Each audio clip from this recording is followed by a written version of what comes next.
What's good, YouTube land? I've got another key this time, and it's the key to your house. That's right, I'm coming for you.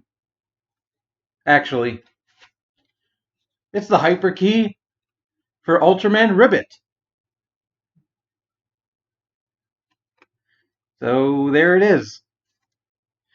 This is the most recent, I believe, DX Ultraman key released. And, you know, I liked Ribut's 2-episode appearance in the show. So there he is right there. So Ultraman Ribut, I guess to give you a backstory, first appeared in a Malaysian cartoon. He was made by both the people who made the Malaysian cartoon and Suburaya. So they made him basically together to appear in a few episodes of a Malaysian cartoon called, what was it called? I read it but then forgot it. Upin and Ipin. UPINIPI. It's a Malaysian cartoon. Okay. And actually his name is, well, it's spelled Ribut. It translates in English as storm, which is interesting. And he has a very Showa era design. The biggest significance being right there on his arm, his Ribut blocker, which is a small whenever he doesn't actually need it in a fight. And he's made a few live action appearances in the Ultra Galaxy Fight miniseries, which I enjoyed. But it kind of felt, admittedly, Ultra Galaxy Fight or the Absolute Conspiracy kind of felt just very much like a get things in place, ready for the next big thing. It didn't. It had a story, but the story felt quite a bit segmented, and it felt like it was just trying to get everything in place, like Belial and a cup. Who was the other? Traeger? Yeah, they had to get them sort of out of their own timeline, establish the Absolutians. So I'm waiting for where it goes next.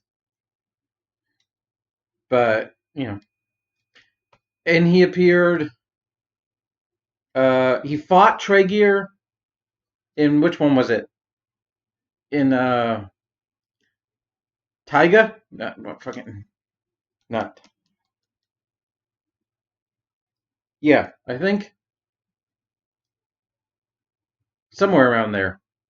He fought Traeger once in not the Ultra Galaxy fight, but the mini series before that, I can't remember the name of the mini series, but I remember watching it. And he did appear in Ultraman Trigger to lend a hand to Trigger, who was dealing with some stuff at the time. And it was also the first ever time they give Ribut a human form. And so, as Ribut explains, Ultraman need something to unlock their light once they take a human form. So he had to put his energy into the spark lens, and he had to put it into a key, which turned into this. So, it's a nice shade of green, a little bit different. I have to fold it. Here's it next to Ultraman Z, a sky form for Trigger,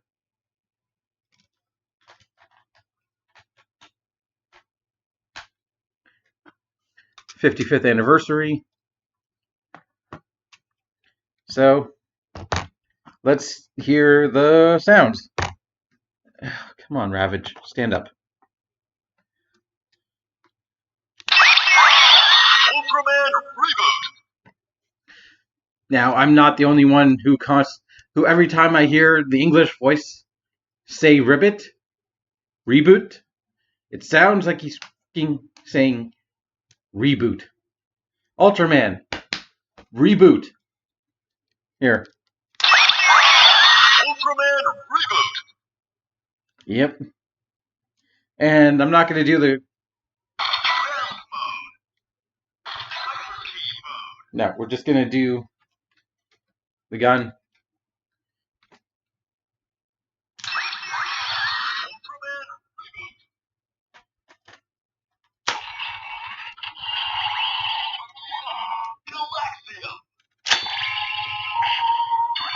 Inochi Skua, Ginga no Hikari, Ultraman, Ribut!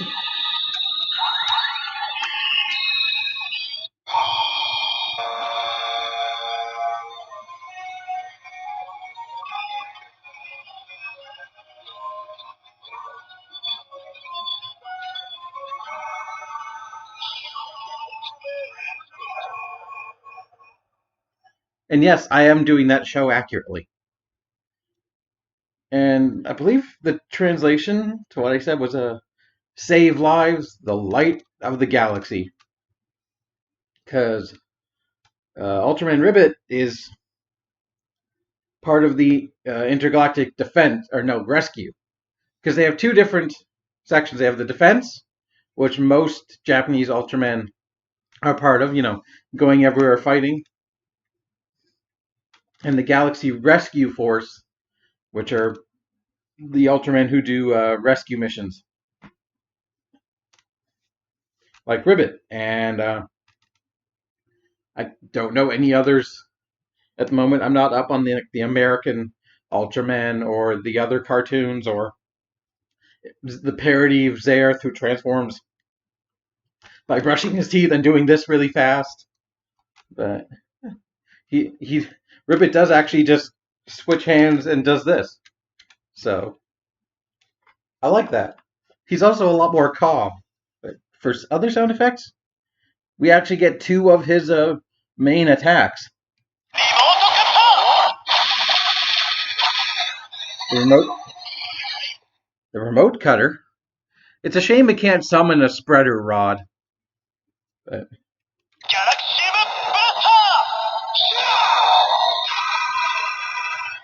Is it burst or blaster? It's the Galaxy Blaster. And a third sound effect. So there's that. Now we'll do the ground mode. Ground mode.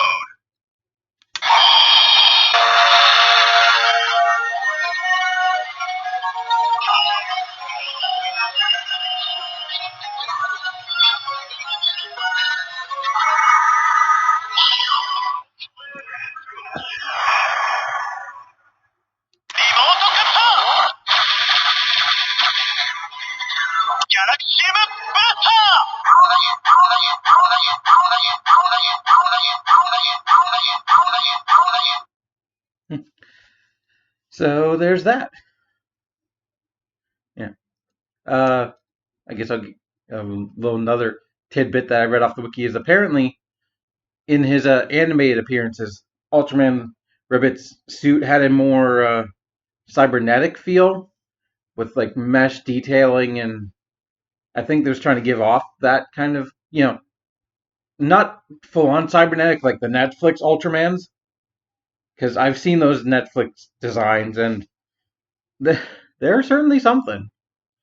Going full mech, like full robot or even knight armor motif, but yeah, apparently they didn't give him that sort of aesthetic in his live action appearances. So that's something. And we can also do something else because I still have this.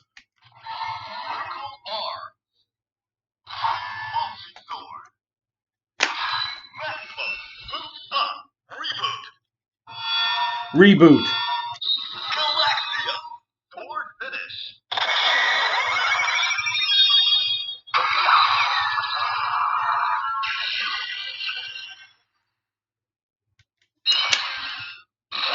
Power Claw.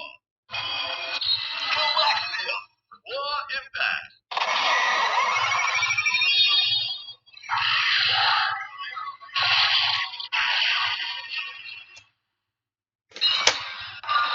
Sky Arrow.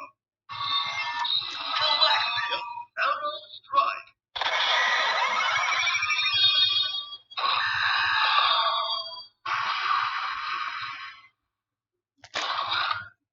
So that's everything you can do with Ribut. Thankfully, he's not a. I'm a frog. Thankfully, he's not a frog, but he is very cool by being one of the few Ultraman not made for a Japanese TV show, made for a Malaysian cartoon. Like I was mentioning earlier, there's a Americanized sort of Ultraman for a cartoon where I think it's like Ultraman Smith, like very American Anglo names for their Ultramans. I can't remember them off the top of my head. But Ultraman is not just Japanese. There's a lot more influences out there. I didn't even mention he's a number 9. Because last we checked, Zed was number 4. I think his other 4 forms are 5, 6, 7, and 8. Alpha Edge, Beta Smash, Gamma, and freaking not Omega, Delta Rise Claw. Yeah, I think they're 5 to 8. So that makes sense that this one's number 9. Now, I do want to review that 4-pack. I don't have the 4-pack because it's Premium Bandai, I believe. But maybe one day. You know. I really like the Hyperkey gimmick. It's fun. You know, it's as grounded realism as you're going to get. Because this, as I've mentioned many times, this is very much what modern car keys look like. Mind you, without the picture of a Japanese character. But, you know, like car keys don't look like, you know, door keys anymore. They're much more futuristic. So if this is as close as I'm ever going to get to actually have a key that lets me drive, but it lets me turn into a giant being of light, you know, I'll take this over a car key any day. I think the thing I love the most about Ultraman is the fact that just there's so many ways, and it takes such an amount of effort to make a guy essentially regular sized look like he's the size of a building. Like, I think that again, that's what's so impressive about all the little camera tricks. Like, because Kamen Rider Super Sentai, that's just a dude, you know, fighting at street level, fighting regular sized beings, but like Ultraman, it's still a regular guy, technically. When you go behind the scenes, it's just a regular guy in a suit, but considering he's supposed to be, you know, the size of skyscrapers, fighting giant kaiju, there's so many little camera tricks, like pointing the camera up, making the build, like, there's so many things that make it so much more impressive to watch, you know, like, even though those things are, like, probably in the back of my head saying, yeah, it's not that, but it's like, take your mind out of, like, suspension of disbelief. And I enjoy the hell of it. And I enjoy all like the little touches. I'm like, I laugh at it because I'm like, that's cute little things here and there. So I'm definitely going to keep collecting these, however many they release. I doubt I'm going to get the kaiju keys. I do kind of want to get the dark spark lens from because that's a character that needs a whole video on his own. Bringing Tiga Dark and the guy who I'm not going to give spoilers, but yeah, that's a video for another day maybe. But until next time, thank you for watching. I hope you have enjoyed. I'll see you later when I break into your house. Or maybe just break into a car. Who knows? Maybe this. Nah, it's not going to actually work as a car key. Anyway, I hope I just set off somebody's